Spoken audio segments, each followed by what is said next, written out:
are you supposed to be? I'm vengeance.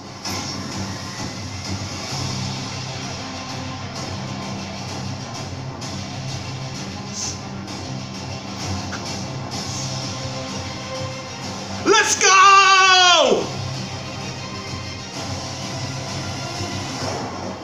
Things will never be the same.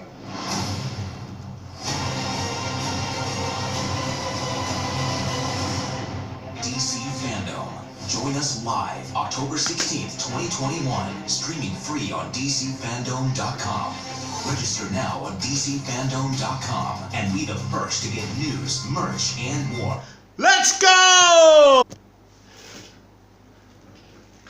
Look at that. Yes, the marketing for this year's DC Fandome. DC Fandome 2021 has begun. Yes, welcome back to Movies TV Mad and welcome to the all-new DCEU Daily, Tuesday's edition of the DCEU Daily. We're calling it that again because we are unapologetic, biased DCEU fans, and if you don't like that, you will have to go. So remember, you can follow me on Twitter at Movies TV Mad, on Instagram at Movies TV Mad 555, and on TikTok, of course, at Movies TV Mad XXX. So let's take a look at this, because people are having a little bit of a panic attack right now, talking about DC Fandome and not noticing things that maybe they want to be there.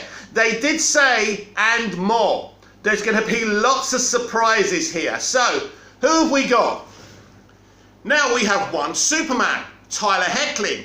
He's not standing with Lois Lane. He's standing there on his own with the other heroes. This is so interesting.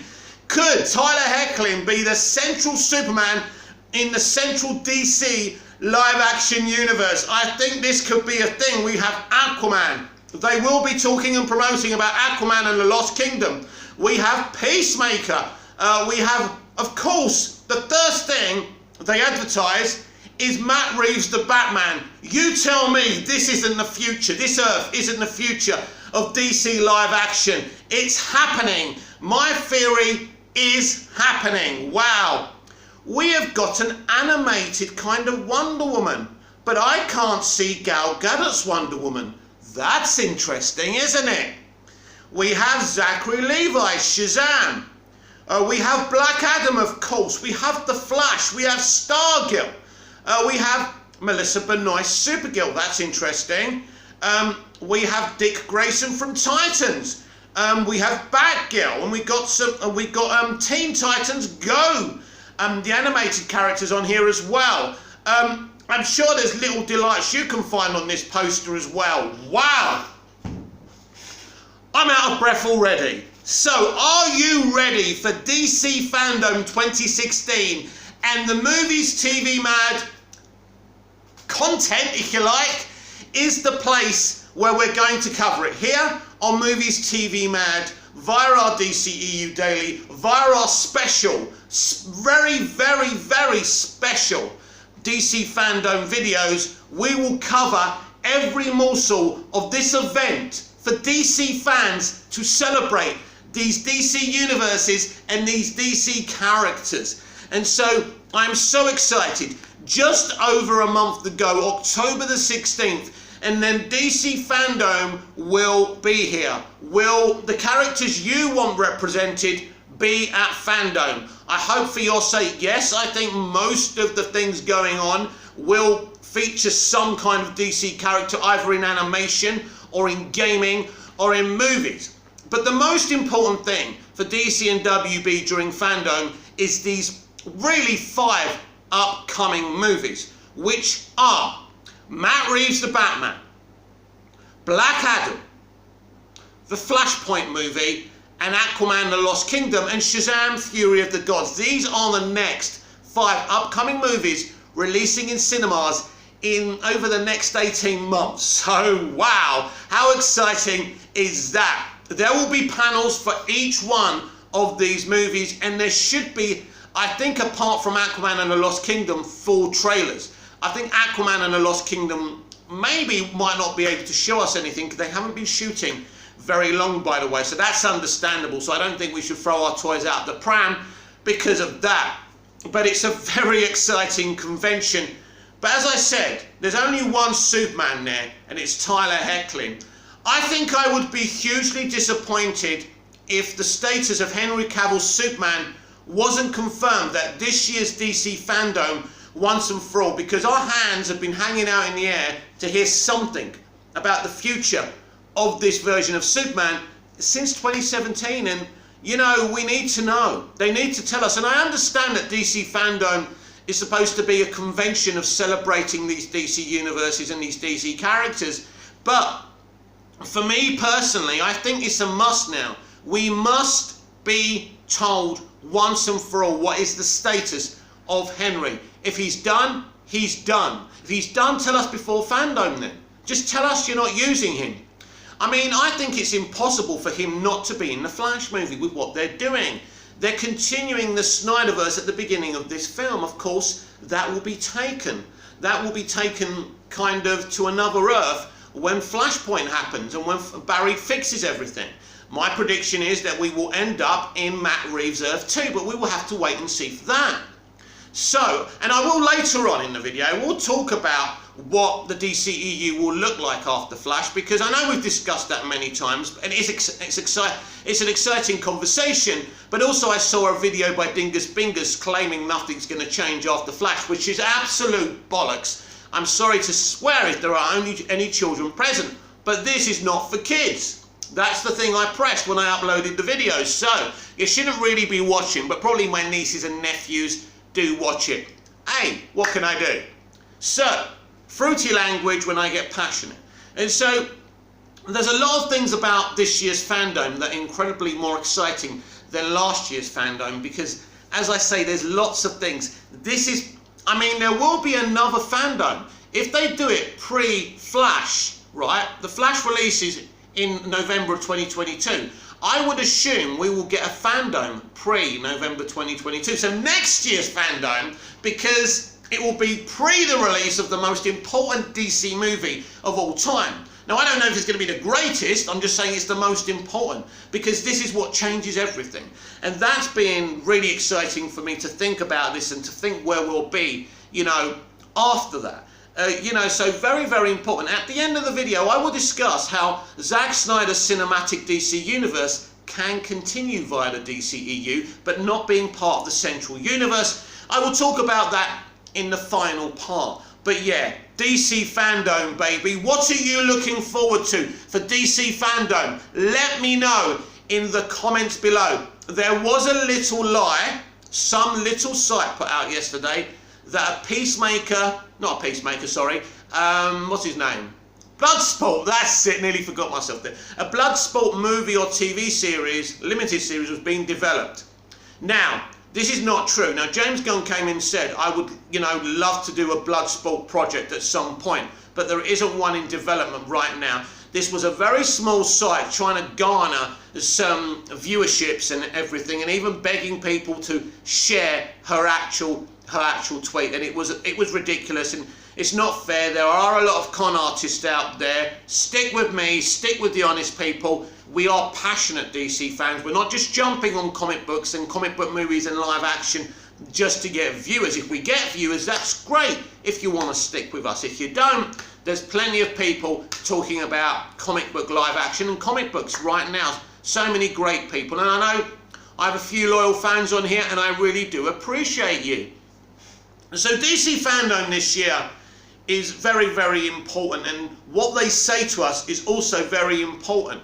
We got no more DC movies this year. The next thing we get is the Batman, and I believe this is such an important moment in the new era of DC live action. And it's interesting that that's the first thing, the first snippet of anything in that DC Fandome 2021 trailer is, what are you supposed to be? I'm vengeance. I love that. What a great Batman voice, by the way. Fucking awesome from Rob. Brilliant. But, so, they're going to be talking a lot about the Batman because it's their next movie. But I think We all think the Flash is the most important, but I think the Batman may be the key movie next year. We all expect it to do well, but we never know in this environment. But I think the hype is there. I think the excitement is there, and I can't wait to see what Matt's got to say about the film, and Rob and whoever's there, whoever's talking about it at DC Fandom. So I think that's going to be a very exciting one to hear about. And then Black Adam, also very excited for Black Adam. I think this could be a very, very special movie. I don't know how it's going to do in the box office, by the way, but there will be a panel there. They will be talking about Black Adam, and what they say about Black Adam intrigues me. It's been another great year for The Rock. When The Rock's in something, mostly people go and see it. So that excites me for Black Adam. He's a movie star. He's an old-fashioned movie star, as is Ryan Reynolds, and people flock to their movies. That's important. If only we could get Ryan Reynolds. What a shame he's part of the MCU now. What a tragedy that is, everyone. I'd love to see his Hal Jordan again. But never mind. Never mind. We've got our stars. We've got our people. And it's very exciting. And to think about what we're going to get with this year's DC Fandom. But yes, and I would expect Tanashi Coates' Superman movie to be discussed. Michael B. Jordan's Superman limited series over on HBO Max to be discussed. Now, they're not in the poster, but I expect them to be discussed. So these are things that haven't been mentioned, but I expect to be mentioned. You are going to hear leaked schedules and all that. And when you don't see the things you want to see on those schedules, you're going to be upset. Don't worry about it. There's secrets, the things they don't want us to know about, like last year, they won't mention in the publicity and the marketing. So you shouldn't really be worried about that. There will be big surprises. I know there's on Twitter, there's a Black Canary fan disappointed that Black Canary doesn't seem to feature in the marketing for DC Fandom. I'm sure she will get a mention. Don't worry about that. I expect Jim Lee to be there. I expect Walter Hamada to be there. Maybe Ann Sarnoff. You know, the executives being there is always very important. Last year was the first time at Fandom that I heard Walter Hamada speak. And I loved his little conversation with Greg Berlanti, who hasn't got the greatest of reputations with some DC fans. But he's done a lot of good things as well as some not so good things. So it's a mixed bag. But their conversation and how they're working together to set this new DC live action universe on a new trajectory, of course, is awesomely awesome. So there'll be the people who are running these things talking. Very vital, very important. They will give us new information. And of course, another, how can I not mention it already, is Andy Muschietti talking about The Flash. I'm sure Barbara will be there as well, maybe Ezra. I think DC Fandom is pre-recorded, it's not live, it's a big event. I don't know how you could do it live. But remember how you get to watch DC Fandom. There is a website, it's available for everyone around the world, so there's no restrictions, there's no global geo restrictions or anything like that. Just go to dcfandom.com on the day and load it up. Now, you may get buffering and stuff like that, but I think last year I did okay with it. But yeah, it is difficult, but it's cool. And I think sometimes if you go onto YouTube, someone might have it on there. Because there's no limitations to it globally, you'll be able to watch it on YouTube, I'm sure, and there'll be lots of people, YouTubers like me, attempting to watch it live. If I can be live with you throughout the day, even all day, which would be nuts, right? I'll do that. I'm still looking to buy a laptop. I'm using my very old tablet right now, as I have been for several months and weeks now, since my old tablet broke. It's actually resting right now on the broken laptop. I tried to fix that laptop and I made it worse. I don't know nothing about tech. Never mind.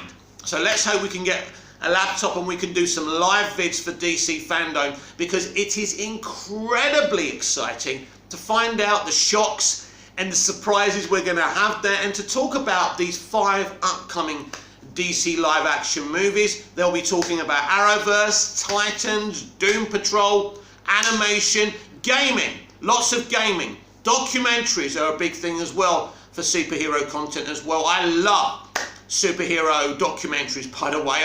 I do like watching them. I think they're amazing. So I think, look, DC Fandom is the event of this year. If you're a geek and a nerd and you're a DC fan like we are. And so, yeah, it's something to celebrate, but there's going to be a lot of reveals, a lot of revelations, a lot of stuff we don't know at this minute. And yeah, Andy Muschietti Flash part of DC Fandome is something very exciting, and I can't wait what he's got to say about that film. I'm sure we'll be hearing about Michael Keaton, or from Michael Keaton, and some of the other cast members as well.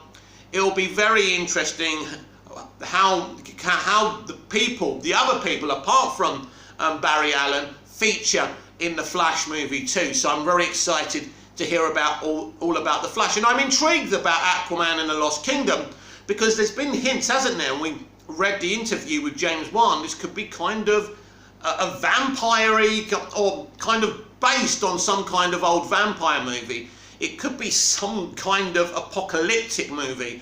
I don't know. That would make it very, very different. But I'm excited to find out what's going on. What is the Lost Kingdom? Do they find something? Is the Aquaman sequel based on another kingdom totally? And they're not in Atlantis, they're somewhere else. Could they be on another kingdom underwater? That would be exciting as well. So really looking forward to that one. There's a lot of things to find out about Shazam and Fury of the Gods. Listen, the first Shazam was a beautiful movie that's not only, gave us a great iteration of the former Captain Marvel, but celebrated the DCEU. And it was great, and families and children went to enjoy it, and I'm sure it'll be the same for the sequel. So there's a lot of good things, a lot of exciting things to find out there as well. And so, yeah, I mean, wow, 4 movies, 5 upcoming movies, obviously 4 movies next year. It's probably the most excited I've been for a very long time for DC content. And what's more exciting, this is a new era for DC live action. We had Suicide Squad, The Suicide Squad, a very good movie with interesting results in the box office, but did very well on HBO Max as well. But next year's movies, make no mistake, they need 100% success, and people need to like them. And the Batman is already capturing everyone's imagination through one little trailer they made before they'd even completed the movie, and the reactions, should I say, via the test screenings as well. So, Batman is a huge character, maybe the hugest, and there is a big excitement now. The hype is there for real, and I can't wait to see what kind of film this is. But I do believe that Earth has an important part to play, a launch pad for the new era of DC live action. So who's heard of Dingus Bingus? Well, Dingus Bingus is a YouTuber who talks about movies and comic book movies and things like that. So he wanted to talk about what he thought the DC live action universe, the DCEU, would look like after the Flash movie. And he went here, he went there, but basically what he was saying is he doesn't expect much to change. I assume that's because he doesn't want much to change. There will be many, many YouTubers out there who want things to stay kind of messy as they are right now, because then there's no controversy to talk about. And let's be honest, from the inception of the DCEU, we've always had controversy to talk about. Man of Steel, BVS, Suicide Squad, etc. Justice League. There's been juicy gossip out there, hasn't there? And negativity, everyone, sells. Now, I'm not naturally a negative person, but Dingus, you are wrong, my friend, because you are not going to recognise the DCEU when those credits for the Flashpoint movie roll up. Now, I don't know if I'm right in guesstimating that when Barry fixes Flashpoint, he'll end up on Matt Reeves' The Batman Earth 2. I could be wrong. He may go back to the DCEU Earth 1, and things are a little different. Little things you notice now and there, right? There could be little deft touches, like they did in the Arrowverse's Flashpoint. But I don't think that's the case, because as we've discussed a billion times before, Andy Muschietti and Barbara Muschietti have said, it's like we're starting from scratch. It's like we're starting again. This is a DCEU reboot. They've told us, as I tell you every day on this very show, that nothing will be forgotten and everything will be remembered, right? But you've heard what I've just said, right? I'm just reiterating to you what Andy and Barbara have said publicly at last year's fandom, that it's like we're kind of starting again, right?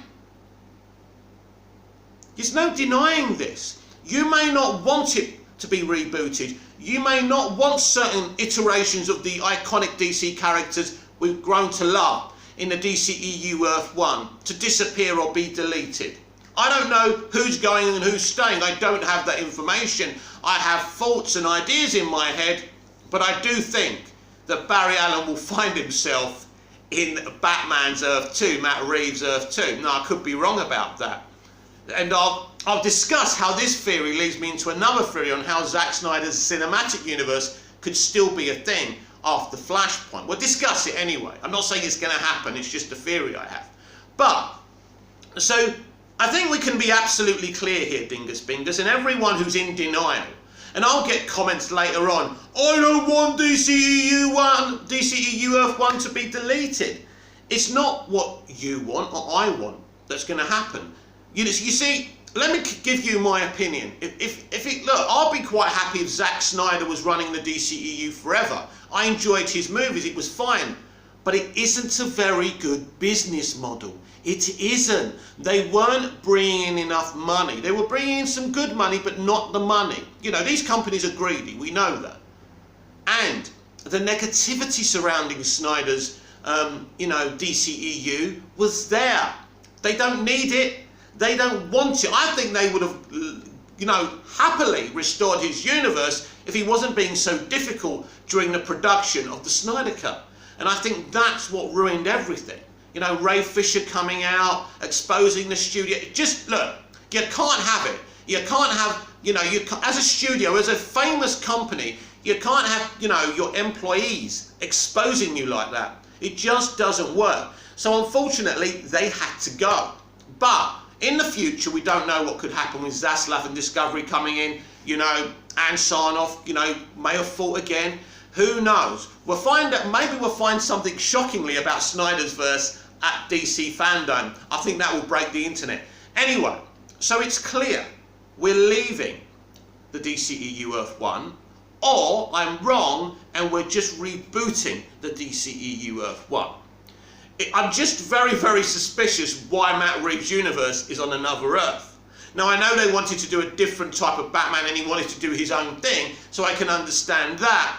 But the more I look into Matt Reeves and the more he talks, I mean, he's kind of expanding his universe in a TV series as well. So it doesn't seem to be like he's afraid to be involved with the shared universe. So I'm very, very interested in that. And also, and just because the new DCEU after Flashpoint is in Matt's Earth, it doesn't mean, those other characters are going to be on the Batman's lap. There'll be Metropolis or Central City, and, eventually they could, cross over. But I have a suspicion this is where we're going. But that might not happen. We may just end up back at the DCEU Earth 1 at the end of the Flash, and it's just a reboot, basically, and it's a different Earth. It's different, with some different people there as well, and different actors playing these characters, some different actors playing these characters. It could be one scenario or the other. But one thing that's not going to happen after the Flash, everything is not going to be the same as it was. Barry is dramatically going to change the world that he comes from. And that's something Barry's going to have to live with as well, by the way. As well as this being a reboot, it's a great dramatic story conceit. Because when he goes back, he's rebooted the multiverse. He's rebooted his own Earth, his own home. That's going to take some getting used to. So if you watch a YouTuber that says nothing's going to change and it's all going to work out how they want it to work out, I'm sorry. What do I want as a fan? You know what I want as a fan? A DC live-action universe for everybody. Not just for Snyder fans, not just for, comic book lovers or the person who likes that version of that live-action superhero. I want everyone to say, wow, this is a universe that might not be for me, but that's for me. That's right. and that's proper. That's the kind of universe that I want. I do not want a DC universe just for one type of fan. And this is what Ann Sarnoff said herself, and I don't think she was trying to be critical of the Snyderverse fandom, but you just can't make, a DC live action universe for those people. First of all, it's bad business, it's wrong, and it won't work. Now, I'd love Snyder to be involved in the future of, in some corner of DC live action. I like Snyder, I like his films. I'm so excited for Rebel Moon. I can't stop thinking of that. That's a story he pitched for George Lucas. Now, that's a story George Lucas rejected just before he sold Lucasfilm to Disney, but he did pitch it as a kind of a Star Wars TV show, because at that time, Lucas was looking to do, a spanning live-action Star Wars TV show, and it never happened. Now, I don't think he hated it, it was a bit too dark for him, he didn't like that. So Zack's going to do it as his own thing, and I'm excited. So I'm a big Zack Snyder fan, but I can also be honest that Snyder shouldn't be running a central universe of a live-action comic book franchise. That's me being totally honest, because I'm not biased. I don't think the guy walks on water, but as a fucking filmmaker and an artist, don't misunderstand me. I love Zack Snyder. So everything is going to change after Flashpoint, and in a moment I'm going to tell you how we can still have a Snyderverse in the DC live-action universe. So, I'm a fan of Snyder's DCEU, even though I'm very honest and balanced about the whole situation. But how could we keep his cinematic universe? Say we were running Warner Brothers, right? And we were planning to disband the DCEU Earth 1 after Flashpoint. Instead of deleting Earth 1, and of course we don't know what they're exactly doing, so it's difficult, but we're talking if we're running Warner Brothers and we are the heads of a possible DC Studios that doesn't exist right now. So what you do is you don't delete the DC Earth 1. It's there. It's standing empty. But the new central universe, let's just say this happens, is on Matt Reeves' Earth 2. So everyone's on there, right? So if you want to keep Zack Snyder's universe there, you would have to make a very dramatic decision, which means you would need to disband, and I'm not saying this is happening, and it doesn't look like it is happening. So basically, you would have to take Henry Cavill, Gal Gadot, Jason Momoa, Ezra Miller, and it doesn't look like this is happening, obviously, but you'd have to take all his Justice League characters, Zack's Justice League characters, and trap them on the DCEU Earth 1, which means there'll be new iterations of these characters on Matt Reeves' Earth 2. So, all these Snyder Justice League actors and characters would actually still be on Earth 1. So this means that Zack Snyder could do whatever he wanted. It wouldn't be the DCEU Earth 1. Matt Reeves' universe would be from Flashpoint onwards. But what you would do is, you would have Zack Snyder's universe over there. Over on the original Earth 1. This would mean he could create his own cinematic universe. Tell his Justice League arc. Do Justice League 2. Do Justice League 3. Do Ben Affleck's The Batman. And just keep going for as long as he wanted. It wouldn't interfere with this new Matt Reeves central universe. That would be totally separate and will be the central universe of the new DC live action franchise. But over on the original Earth 1, Snyder would do whatever he wanted. It would be like an Elseworld. And it could be cinematic. It could be released. His movies could still be released in theatres. And because it's no longer a central universe and just an Elseworld, no one's going to give a shit what the guy does. If I was running the franchise, that's what I would do. Now, this is unlikely because of the parting of the relationship between WB and Snyder. And that's a shame, because if we dealt with normal, sane people, and I'm talking about Snyder, I'm talking about everyone who works for WB in powerful positions, because they fell out, because they weren't able to talk to each other properly and work as a unit, this probably will never happen. But that's what I would do. I would give him the original Earth 1 as his own Elseworld and let him do his thing. Because Snyder can make a good comic book movie. He does entertain some people with it, and it's just a shame to disband it. I'd love to know what you think in the comments down below about that. But that's what I would do with it. Because what you do is, you keep the concept of the multiverse, that you're saying you're going to have something for everyone. And by allowing Snyder to have his original Earth as an Elseworld, you can do this. Now, moving away from Snyder and him possibly doing that, which seems like an impossibility, but who knows what they're planning, I do feel that Joaquin Phoenix's Joker is from the Batman universe. And as I've said before, I'm sure there's many of you in the comments down below who will say, no, Mick, it's impossible, the age difference, blah, blah, blah. It doesn't make sense. We'll have to wait and see. But going back to this mic drop moment that people from this test screening have talked about from the Batman movie, that moment could actually be Joaquin Phoenix's The Joker. I mean, what bigger mic drop moment could they be talking about? I think this is what they're talking about. And, you know, grabbing hold of their knees and trembling, and it could be something extremely special.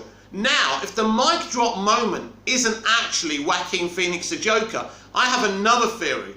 What if this Alfred turns out to be a villain and he kills someone? I don't know. Maybe he murders Edward Nashton's Riddler at the end of the film. That could be a huge mic drop moment as well.